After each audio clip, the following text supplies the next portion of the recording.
There are plenty of pretty voices with nothing to say. Do you have something to say?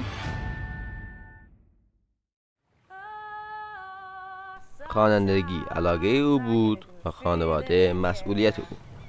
یه لحظه فکر کنین که توی خانواده‌ای که تمام اعضاش ناشنوان به دنیا میاد. ولی شما برخلاف اعضای دیگه خانواده میتونین بشنوین و خیلی هم به خوانندگی علاقه دارین. انتخابتون چیه؟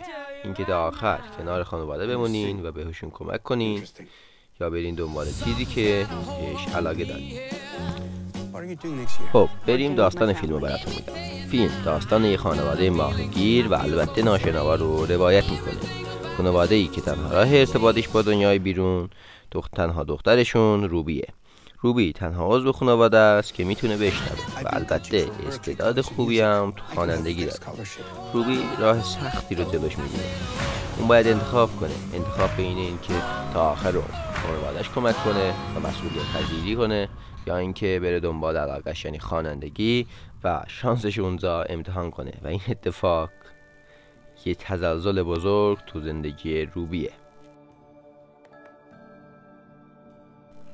توی فیلم کودا اهمیت زیادی به خانواده داده شده و این شاید برای کسایی که جهان غرب و هالیوود رو کاملا خانواده ستیز میدونن یکم عجیب باشه.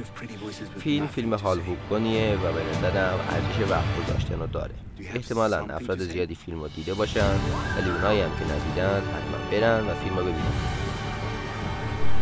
یکی از بزرگترین مشکلات ما آدم‌ها تو طول تاریخ این بوده که هیچ وقت نتونستیم از هم درک متقابل داشته باشیم.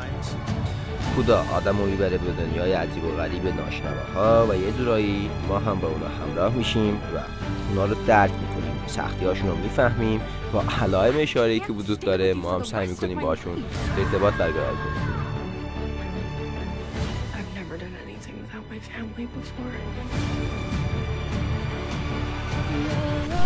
اگه از کسایی هستین که بر اساس امتیاز فیلم میبینین از این نظرم کودا فیلم خوبیه. کودا امتیاز 8.1 رو از 10 گرفته و این واسه دیدن فیلم یه دلیل خوبه و البته فیلم حال خوب کنیه و میتونه تجربه خوبی بشه و روی جهانبینی ما تأثیر بذاره.